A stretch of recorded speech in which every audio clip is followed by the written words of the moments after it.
There we go. All right. So last week we left off with a icebreaker question, like we do every week. Last week's icebreaker question was: I asked, "What is your favorite Saturday morning cartoon from growing up? What was your favorite Saturday morning cartoon?" Me myself, it was the X-Men. That was my favorite. The animated X-Men that they did. They recently rebooted X-Men '97, I think is what they call it, and brought it on Disney Plus. Haven't really got to watch it. Feels weird as an adult watching cartoons, but I'll catch up to it, I guess. It's kind of hard as an adult to Yeah. watch cartoons, I think. It is, yeah. There's a little judgment there too, and I can't get my son into it. So, Just a little bit. well, how about I you? What was your occasionally will favorite? watch. On that real quick, I occasionally will watch like some anime or something, and I don't know. Mindy doesn't say anything, but I feel like she always kind of gives me the side eye a little bit when I'm doing it. But anyway, yeah, I think my favorite. I thought about this because I'm like, gosh, I'm having a hard time remembering watching Saturday morning cartoons. I know I did, but I think it either had to be. Um, it was probably Spider-Man. Oh yeah, okay, that was a good one. Yeah, Yeah. I that's wanted to probably my second say, favorite. I don't know. I'm going to say that. I know I watched a lot of Captain Planet as well, Oh yeah, yeah. but Captain Planet. it was probably Spider-Man. You know, how can you go wrong with Spider-Man? Oh yeah, absolutely. It's a good one for sure. Like I said, I think that was probably my number two with Spider-Man. I really enjoyed that one. Like I think that one came on the tail end of the X-Men one, because I want to say they did X-Men, and then like the next year they brought out Spider-Man, and they were running together. I think they even did like a couple crossovers, and then the X-Men one kind of ended, and the Spider-Man one continued on for a couple years after that, if I remember correctly. But You know, the it's been so long. Batman one was really good too. I know Oh it yeah, wasn't the like Marvel, Batman. but the Yeah. Batman, yeah. That one was really good. It was really well done. Like it had a good tone to it. And well, are you talking about the Batman or Batman the animated series? Those are two different. Batman the animated series. Yeah, it was Batman the animated Okay. with Mark Hamill as Joker. Yeah. Well, he was Joker in both of them. He played Joker in like everything. Oh, was he? Was he in the? Okay. Yeah, Well, this is the Paul Dini created one that Phantom introduced Mask, Harley yeah. Quinn. Yes. Yeah, that was a good one too. That was pretty good. Yeah. There was kind of had a bit of a more of a noir look to it. But aesthetically, yeah, that was a really nice. Had a great look to it. I'd give it for sure. I didn't really watch much of that one. I watched the Batman. Whenever my kids were younger, I discovered that, and we would sit and watch the Batman, and they got really into it for about a hot minute, and we watched all of it, and then they didn't want to have anything more to do with it, but that's fine. I got to watch it, and it was fun. I enjoyed it. Yeah. But with that, shall we roll the intro and start the show? Let's do it. All right.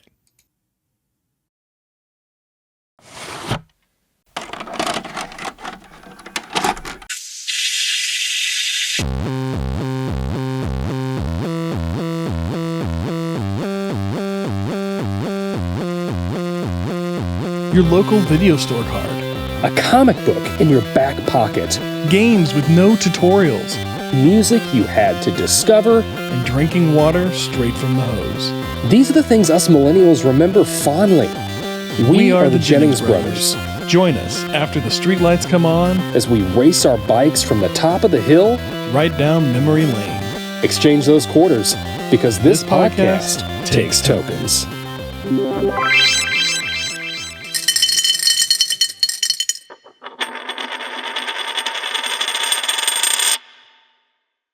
All right. Well, welcome back to This Podcast Takes Tokens. We are on episode 54 this week, and tonight we're talking the cult classic movie Empire Records.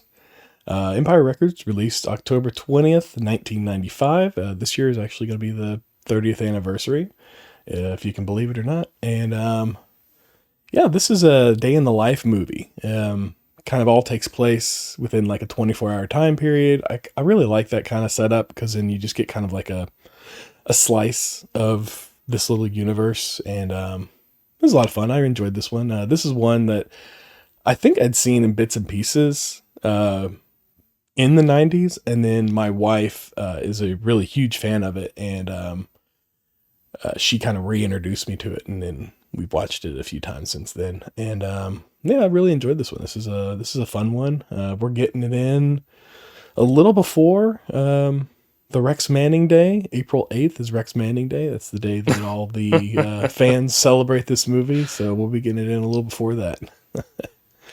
Yeah, so this movie had an estimated $10 million budget, if you could believe it.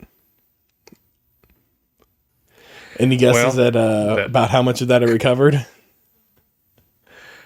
I'm guessing not much. No, this movie, sadly, they only put it out on like 80 something theaters, and it made $273,188 grand total box office. Oh my gosh. A flop by any stretch. Like, I think this is probably one of the biggest deficits I've ever seen. Yeah. And yeah, so but bad. went on to become a cult classic, so I mean, can't argue with that. Anyways, what do you think? This is your first time seeing it, right? It's first time watching it. Yeah. I gotta be honest with you. I think this is my Burbs. Like yours. Oh, really? How you felt. So when the movie first started, like the first 10 minutes or so, I'm like, man, this is gonna be hard to finish. And then as it went on, I started warming up to it. And so yeah, okay. I liked watching it. It's probably not something I'm gonna go back to. But fair. For what it was, I did enjoy it for the most part. I felt like it was, I kind of felt like it was trying to be a Kevin Smith movie. I mean, I don't remember when Clerks came out. 94. 94. Okay. Well, maybe it wasn't then. I just felt like it was almost like a Kevin Smith movie, but there was just a little something missing from it, you know? But that's not necessarily a slight at it, but that's kind of what it reminded me of, was sort of like a Kevin Smith light movie, I guess. And I don't know. I don't know. Yeah.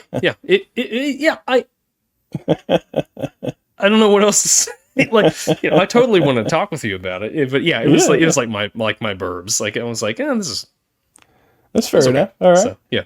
Well, I picked this to follow up our 90s music one, because the soundtrack on this one had a lot of very popular 90s songs on it. It had Gin Blossoms, Till I Hear From You. I mean, we hear that one I think a couple times throughout the movie. Your favorite, Cranberries, they're on here. Yeah. Toad the Wet Sprocket, Better Than Ezra, Cracker, Lustra. I can't really, there's not really a couple others. I'm not as familiar with Guar was in there, which was surprising. Like, I don't know how often you see Guar, but they were like 80s, weren't they? They were like 80s heavy metal, right? I think so. Yeah. Man. Yeah, you don't see a lot of Guar, but yeah, Guar was there. I made an appearance. It's Guar. And of course, the I guess, I don't know, title song or theme song or whatever, Sugar High, Coyote Shivers sings there at the end. Which, fun fact, he, at the time of filming this movie, was married to B.B. Buell, Liv Tyler's mom, and was her stepdad. Oh my gosh, that's weird. Years. That's weird. That's weird. Now, yeah, I did like that song at the end. I liked that whole thing where they were up on the roof and they were playing, and it gets stuck in your head. Fun. It was catchy enough. Yeah. Better than Mi Amor, Mon Amour, or whatever the Rex Manning song was. Yes, the fluff. I love that. Like, he realizes like all the women coming to see him are like middle-aged women, and like that one young girl comes there and she's like, make it out to, I don't know what the name was, Diana or something. He's like, oh, that's a great name. It's my mom's name. I don't know who you are. Yeah. Yeah. No idea who you are. Yeah. Yeah. I think mid-90s, though, I mean, is there any more coveted job than that of a record store employee at this time? Oh, yeah.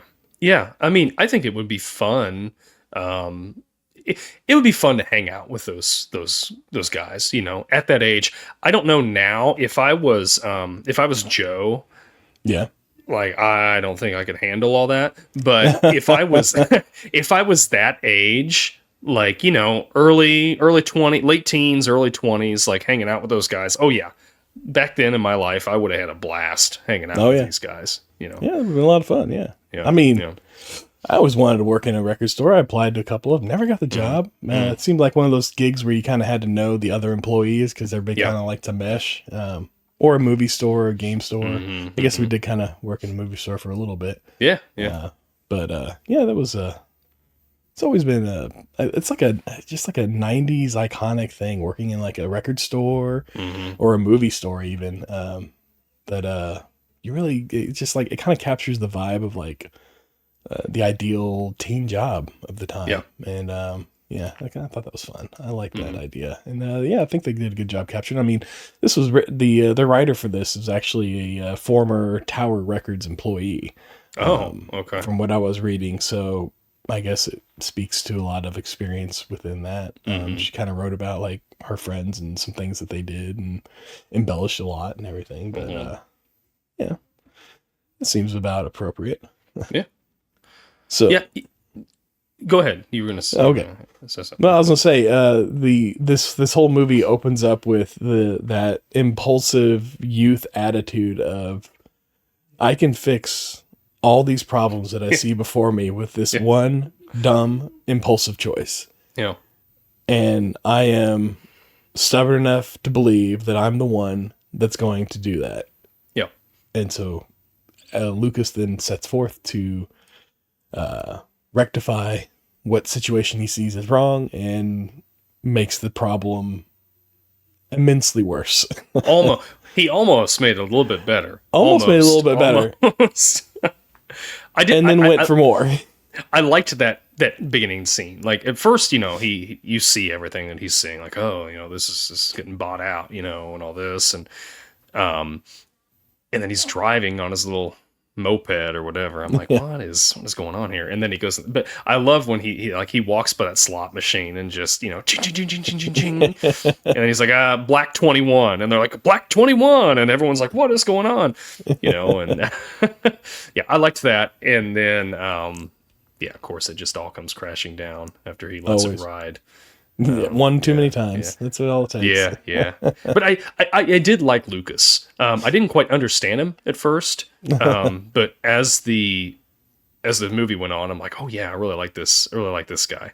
I like when, you know, Joe tells him not to leave the couch, so he just like ends up taking a cushion with him. I didn't leave the couch. Yeah. I still got someone with me. Yeah. Now he was in I can't remember what that actor's name is. He was in Dazed and Confused as well. Came out around that time. He played Slater in Dazed and Confused. He was also, Renee Zellweger was also in Dazed and Confused, as was somebody else from this movie. I think was in Dazed and Confused as well. Maybe not. Maybe I'm remembering that wrong. I thought there were a couple of them. But anyways, we'll have to do the movie sometime. And maybe there was also the Dazed and Confused sticker they had on the yes, the I saw register. that was up on the on the register. Was it? I wonder if it was surely it wasn't the same writer that did both of these. I don't think it was because the Dazed and Confused writer, I can't remember his name, but he's from I think Arlington, Texas, or Austin, Texas, and he wrote Dazed and Confused based on growing up there, and that's why it's set in Texas, I believe. Or it's set in like I think a fictitious Arlington or anyways, like whatever. It's been a while since I watched it. Yeah, that's got to go on the list. Yeah, but I was noticing that he was also in more recently, Yellowstone. Towards I think the last season, he was in Yellowstone. Oh, really? He played like a detective or something like that, Okay. which I thought was funny because the main guy, or I guess the second main guy in Yellowstone, there, what's his name? Oh, Rip. yeah, Rip. He Yeah, was also yeah. in Dazed and Confused. Yeah, he was. Yeah, that one guy. yeah. Yeah, which is just I saw that one day. I'm like, crazy. whoa, Yeah. that is the same guy. Yeah. Yeah. I made the connection while we were watching the show, and I'm just like, what? And I told my wife, and she's like, no way. Yeah. But yeah, it just kind of blew my mind one day. Mm-hmm. It's funny how that happens. But yeah, this one, I don't know. Like I said, my wife kind of reintroduced me to this one, and we watched it a few times, and it's fun. I like it. I enjoyed it. I have a lot of fun with it.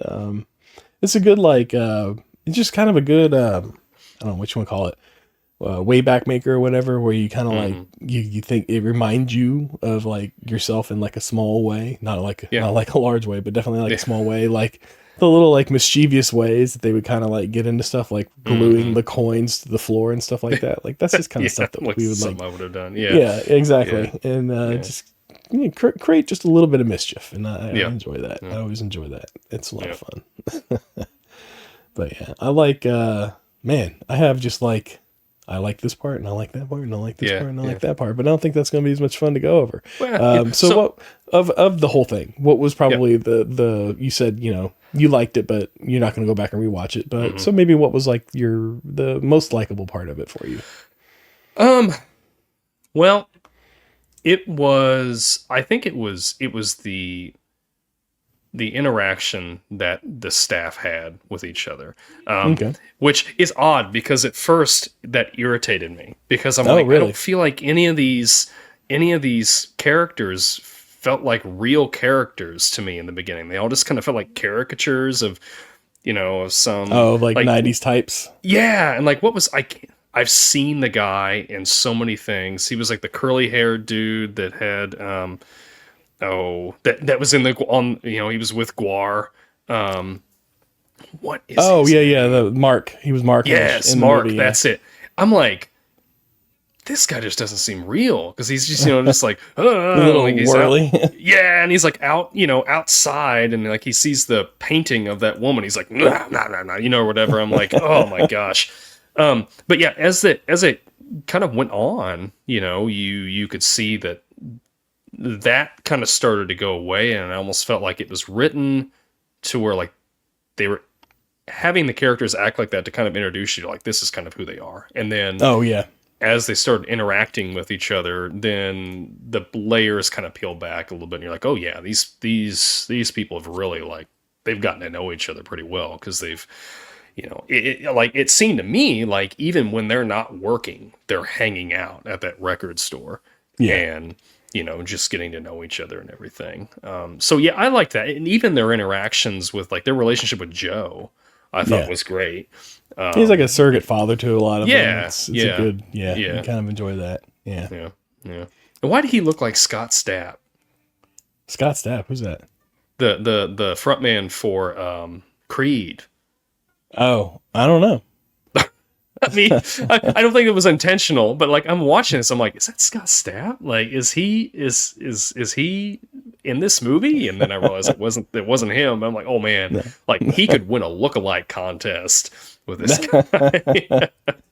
No, the only other thing I recognized him from was he played Daphne's brother on Frasier, like the drunk brother that came over and was visiting with her and just kind of like fumbling around and everything, which seeing him in this, I'm like, man, he looks like 10 years younger in here than he did on Frasier, which was like right about the same time. Yeah. It's just like always weird to me, but anyways, it was a fun one. Yeah. Like I liked it. I like, one of my favorites is the whole shoplifter scene whenever that kid comes in and Lucas just kind of like takes his time. Like he just kind of sits down, changes out his shoes real quick and kind of sizes up the guy. Kind of walks over to him and he's like, hey, what you doing? Kind of chats him up a little bit. And the kid finally need help finding anything. Yeah. And the kid goes to take off and he just like cuts him off at every pass. Yes. I like the little cat and mouse game they kind of had going there. And then everybody was in on it at that point. They're like, oh, we got to catch this guy. Yeah. Yes. Yeah. And then Go ahead. Yeah. No, I was gonna say, and then they get him in the back, and they just kind of like they mess with him just a little bit more, which is just a lot of fun. Yeah, I thought that was funny, and they kept calling him Warren, even though that wasn't his name, because he like said he was Warren Beatty or something like that. When they and so and several times, you know, they're like, oh, Warren over here. He's like, that's not my name, but they like make him the little name badge that says Warren on it and everything. But He never corrected him. No, he didn't. And one of the things that I had a note down that I thought was really funny. It was when he's in that back room with them, and Gina comes out, Renee Zellweger's character, and she's like wearing almost nothing, and Lucas like covers his eyes up. He's like, too nope. young to see this. Yeah. Yeah. That was funny. Yeah. She I didn't like her too much, but I don't think I was supposed to. Yeah. But I don't know. I guess like, you know, for us, like the characters that we're probably going to connect with are either, I would say, probably Lucas or AJ would be the characters that the males are going to connect to, and then the females are probably going to, I would assume, connect with either one of those two, maybe the third one even. You know, feeling like an outcast, like a like you can't find where you belong, you can't figure it out and everything. But yeah, that was anyways. That was kind of what she did was just like to her friend, man. I can't imagine.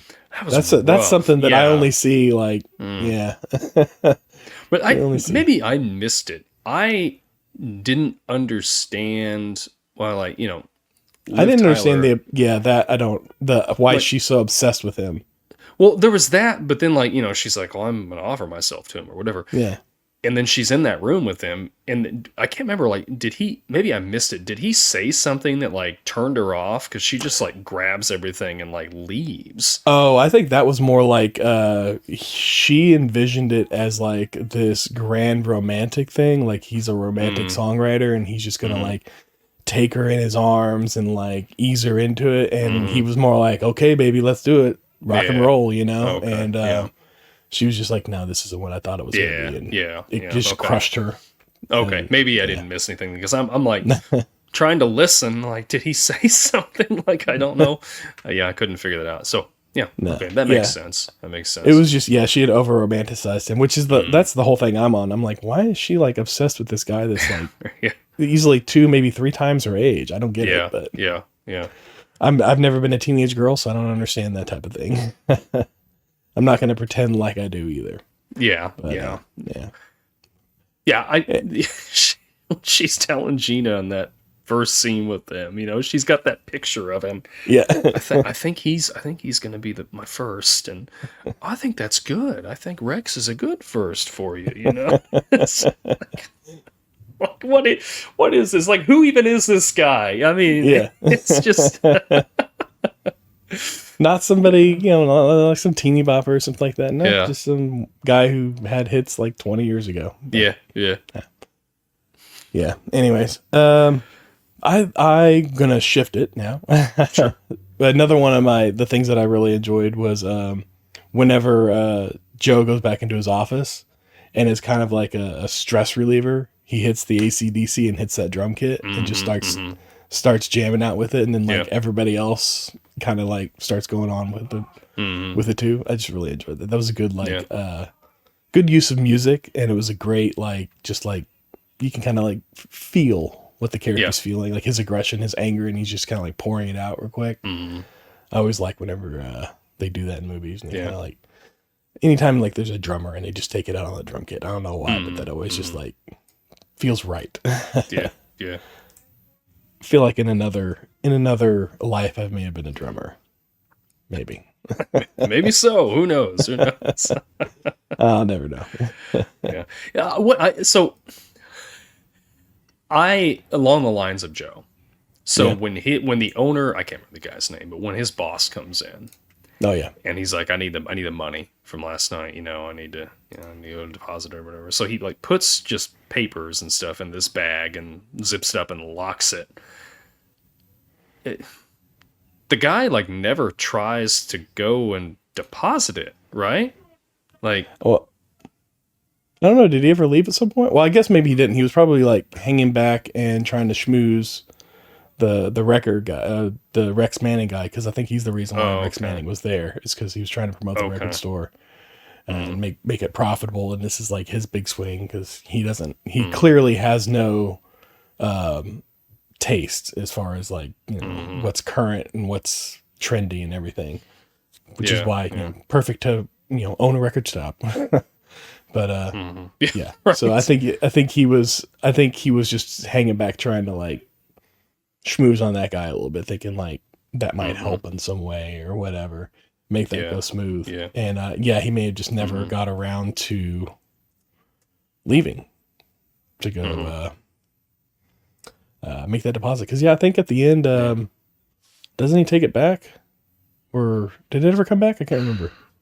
I don't think it ever came back, but Joe comes over there with that big container of money. Yeah, the pickle jar. Like, you know, the pickle jar. He's like, yeah, count it. You know, I'm buying you out or whatever. And I'm like, I don't think there's that much money in that pickle jar. But okay. I'm like, I'm sure for the sake of the movie there was, but no, well, I think he also said something about like, you know, like he's like, I'll sell it to you, Joe. I'll sell it to you real cheap. Real cheap, like, yeah. He was like, I just want to be done with this, which I'm like, why you're this whole savvy businessman this whole time, and now you're just like, you know what, I'm out, I'm done. I don't want anything to do with it because you had to be there one day.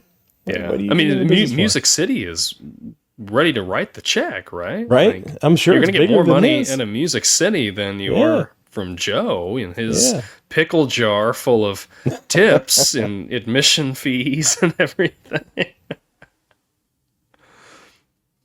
They must be like old friends or something, and he just owes Joe a favor. Would be my guess. And or he's indebted to Joe in some way. Would be my guess. Yeah.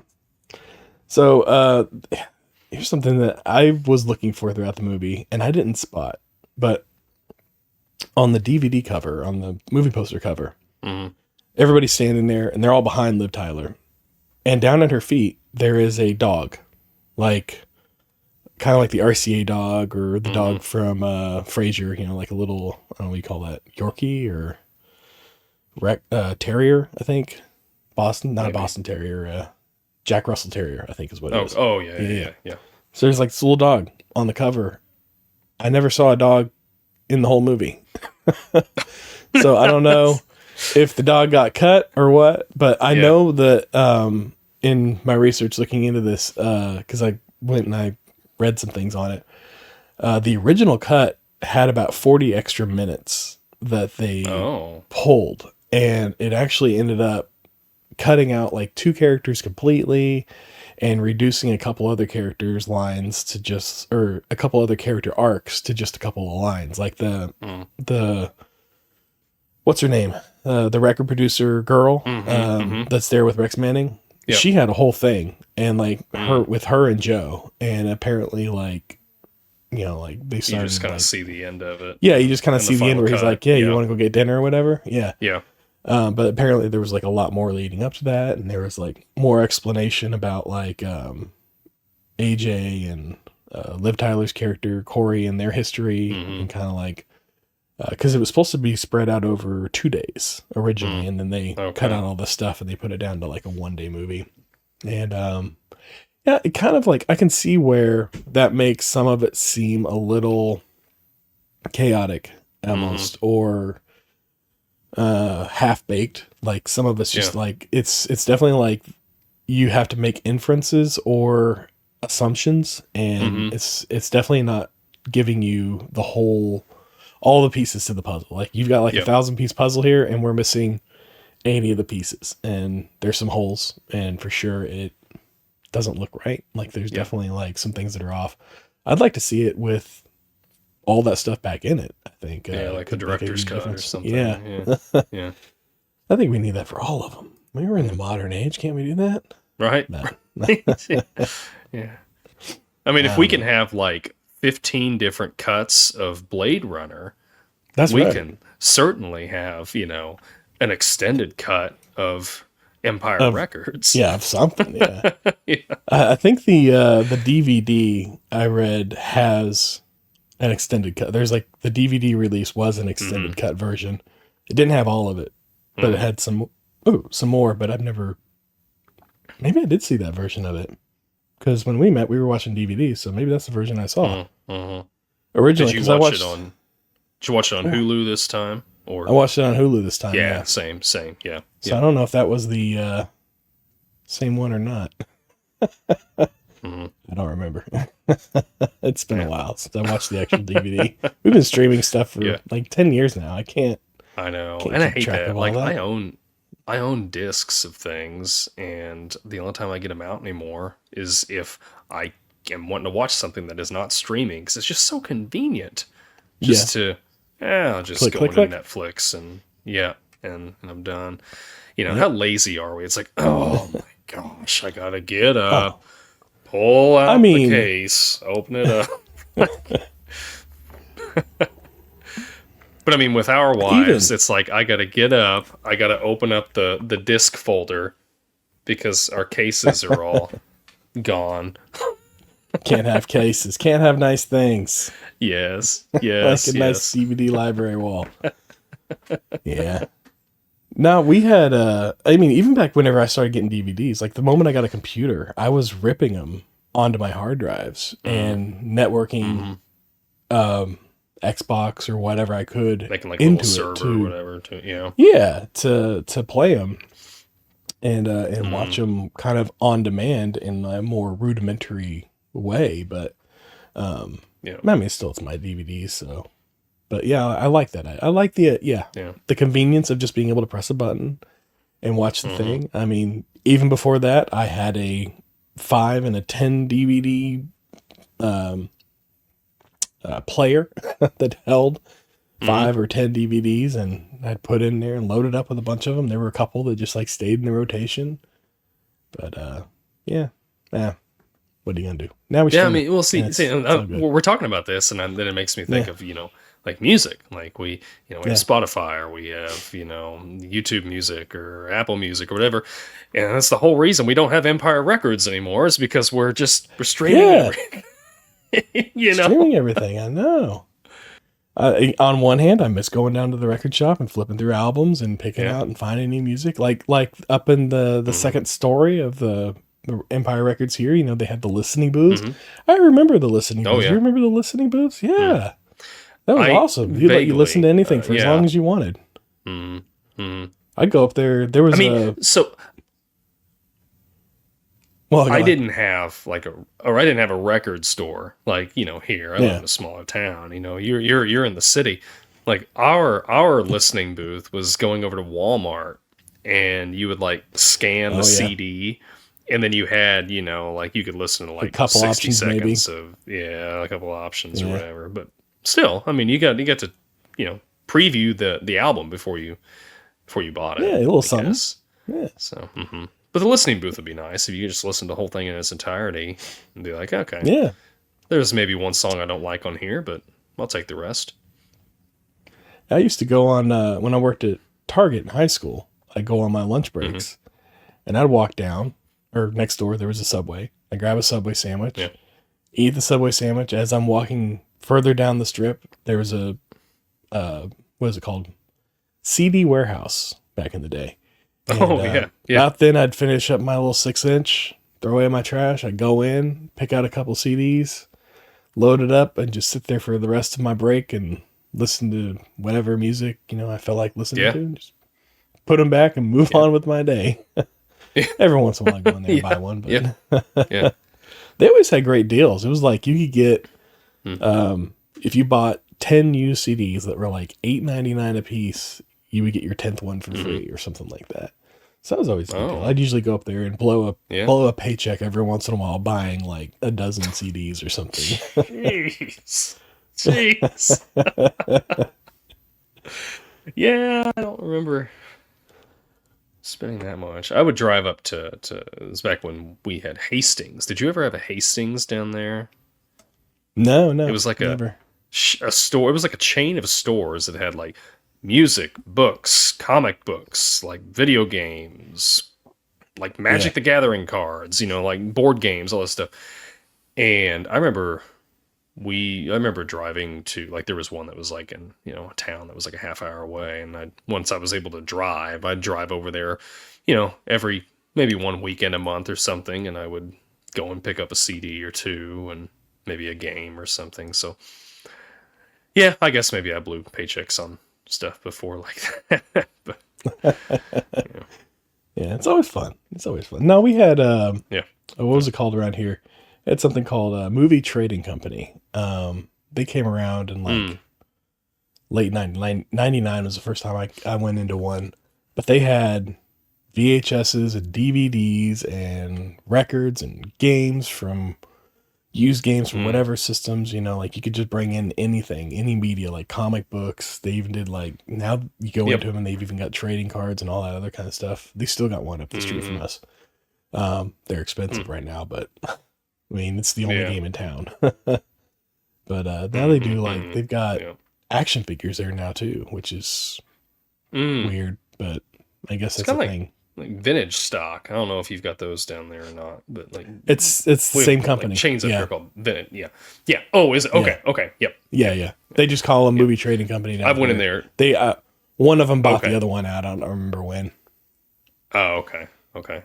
Yeah, I've went in there a couple times and I'm like, oh, I'm gonna get Star Tropic. I was gonna get Star Tropics on for NES, like the original NES.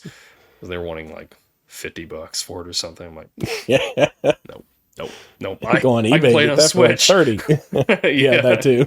Yeah. Their prices are crazy high. And Bruce likes to go in there and like get things every once in a while. I'm like, that's cool, it's your allowance, whatever.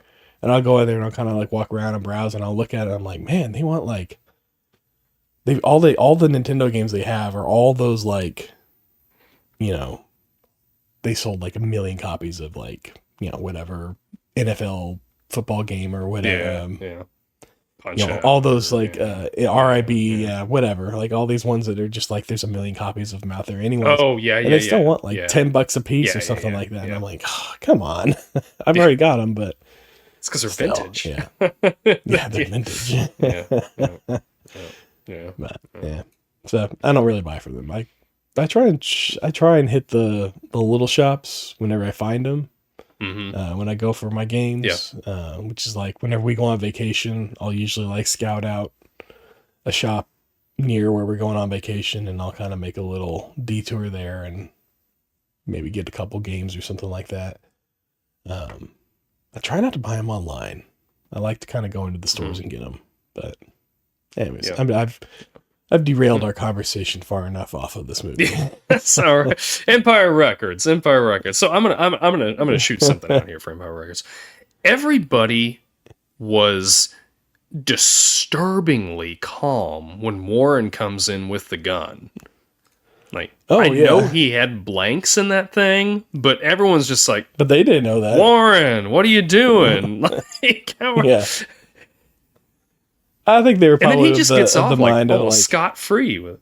Yeah. Well, I mean, this is 95. This is before like Columbine or any of that stuff. So like, gunplay like that in like a movie or something was just completely like, it's nothing. It's fine. It's playful. You couldn't do that in a movie today. Yeah, for sure. They'd be throwing a book at him. Even in the movie, he'd get the book thrown at him. even in a comedy movie. Yep. Yeah. They just don't do that anymore. But I think that was more of a all the characters were kind of like,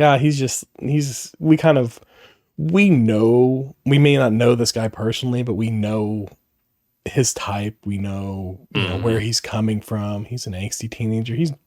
He's a little bit misfit. He's kind of like us, and he kind of fits in with us, and then they kind of all seem to take him under their wing a little bit and, accept him. And that's all, it seems like all he really wanted was just to kind of be part of it. And he kind of gets that in the end. I feel like there's a sequel somewhere where Warren's in the mix more. Those W-2s say Warren Beatty, but somewhere in Hollywood, Warren Beatty's like, I never worked at a record store. Yeah. But I got all these W-2s. I never paid taxes there either. Yeah. So I mentioned up top that April 8th is Rex Manning Day. That's where the fans like to celebrate this movie on April 8th, which was never explicitly talked about in the movie. In fact, the movie was released in October 20th. But the screenwriter came out and said that the movie actually takes place on April 8th. And so that's why it became Rex Manning Day and this whole thing. I see. And okay.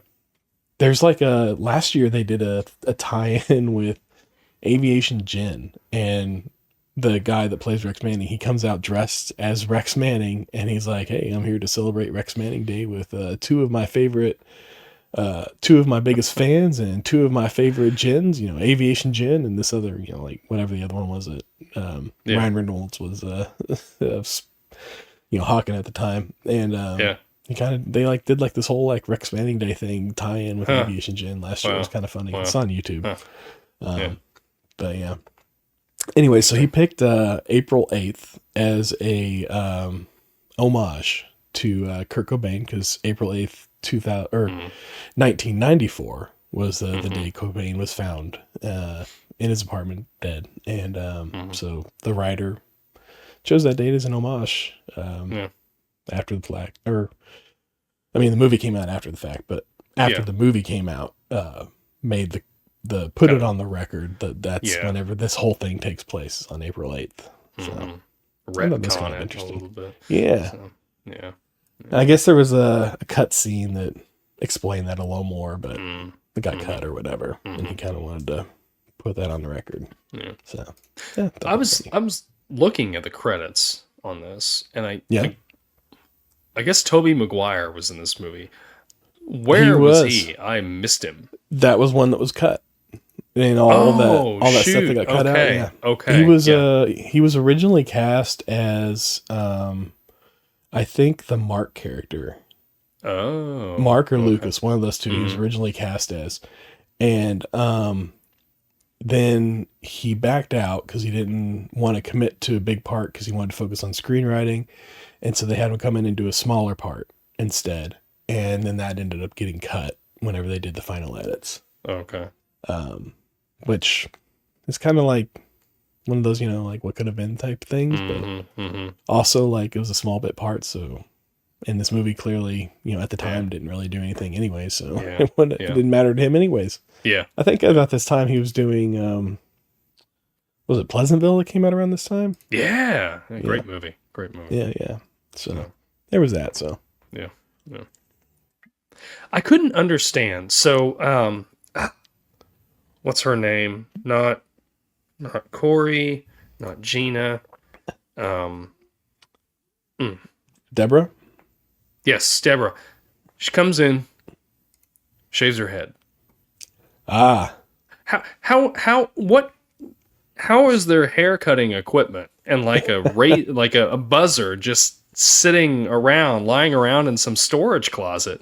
I think I imagine like back I remember I had friends at that age that would cut their own hair. Like we did the bowl cut a lot back then. And so really all you needed was some scissors to kind of like trim the top up to make it level. And then, the buzzers to go around the sides. And they'd just sit there and do each other, like just flip the hair over and then somebody would come and just, and then flip it back and then do it really quick. And so they'd do each other's hair at, all the time in the back of the church. And it was just like something that I guess we did. So I could see it being there for that reason. Yeah. But her coming in and shaving her head was not in the script originally. And she discussed it with the director and everything. And she was like, hey, I got this idea. What do you think? And he's like, yeah, let's do it. And so she came in and cut her hair and shaved her head. And a month later, she's filming The Craft and had to wear a wig because it wasn't coming back. Oh, okay. Yeah. In The Craft, she's wearing a wig because of this. Okay. Which is crazy. I mean, I figured she was actually cutting her hair while it was being, but wow.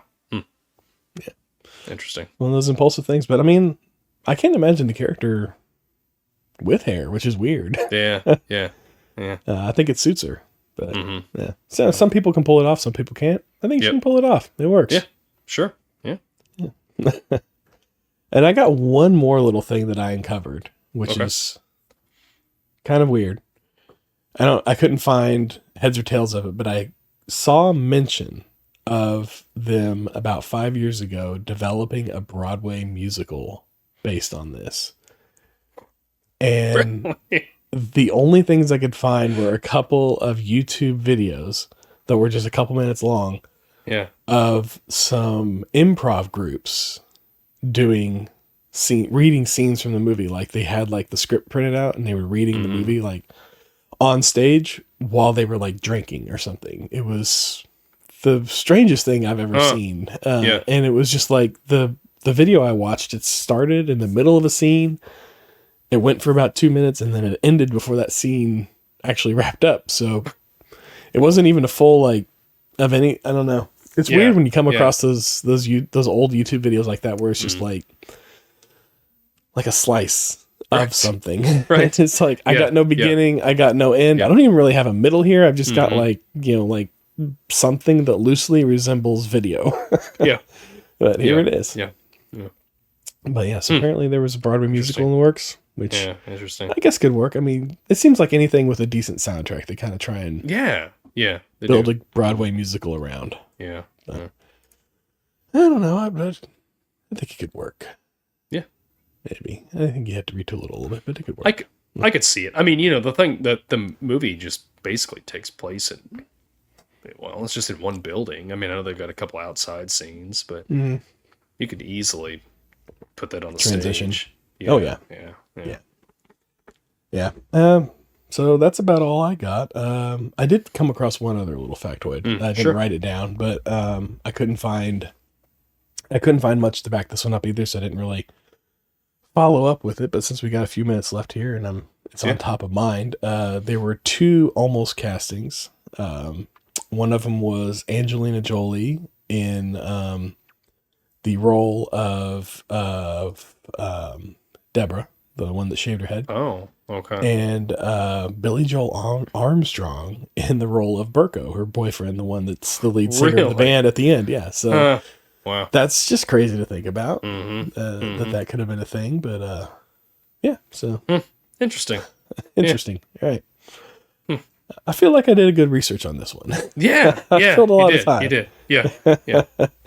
All right. Any closing thoughts? Any final objections or anything? Nah, no objections. No objections. Like I said, it was a good watch, but not something I'm probably gonna go back to. But see, as a music person, I thought you might get a little more out of it than that. Sure. Maybe it's not your area of music. The music, yeah. I mean, there was some music in there. I'm like, I don't even know what this is. But no, one thing I did like though was when they, in the beginning of the day, they all took an M&M. And then Gina pulls it out and she's like, oh, it's orange. Mark's like, it's me. So he gets to pick what music, goes on first. And I liked how AJ had a veto. I'm assuming everybody has a veto that they can use, like, maybe it's good for so long or whatever. Yeah. But he's like, I'm vetoing this. Like, I can't listen to this. And then he takes his lighter and just lights the bottom of the CD so that he doesn't ever have to listen to it again. And I appreciated that. I liked that because I'm like, yeah, you would have to be able to have a veto at least once. Because, I don't know, somebody's going to put on something that you just absolutely can't stand, and you're gonna have to, But you got to use that veto. Like, you've got to be pretty crafty, pretty crafty with it, because you don't want to burn it too soon. Yeah, I'm assuming it's not something that you get very many of very often. So you're just like, yeah. So then, does it go to the next person's song? I would assume, or do you get to pick a different one to go in place of it? Oh, I don't know. Did Mark pick something else? Did he put something else in there? I don't know. I think AJ was one. I think he loaded up to whatever the next song was. Okay. So maybe go. Maybe he vetoes and he gets to throw his in place of it. Yeah, maybe. I don't know the rules. Who knows? Maybe that's in that extended cut that we haven't got to see. They explained. They took about 5 minutes to explain the rules. Just sitting there, just standing there on the steps, and okay, you remember the rules now. I don't know. So I will say this. Even though this wasn't my favorite movie, I have really enjoyed talking to you about it, though. All right. It's So So there's that. Always. There's always that. Yeah. Yeah. Always a good conversation to be had for sure. Yeah. Well, all right. I don't want to. I'm all wrapped up on the movie. So if you want to take us into the icebreaker and sure, wrap it out, we can do that. Icebreaker for next week. It was along the same lines of this music. I guess we're just going to carry the music over for a couple episodes here. What is the worst album you have ever purchased? Ooh.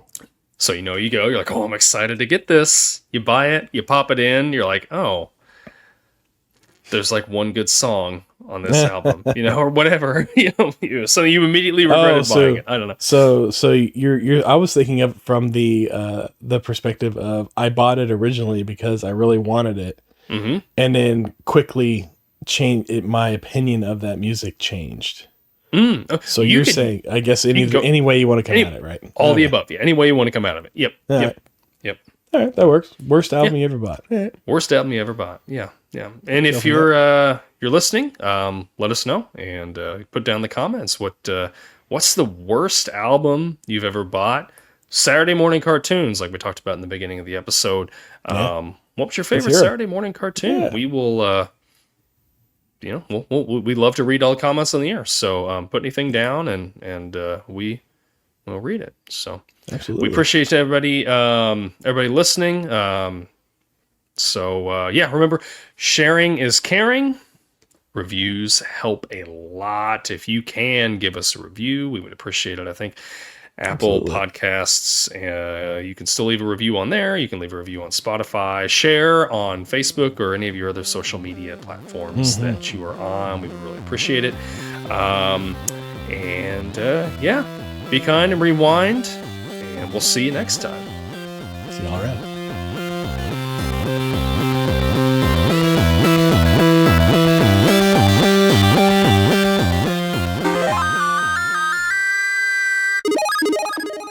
This Podcast Takes Tokens is a Clay Street production.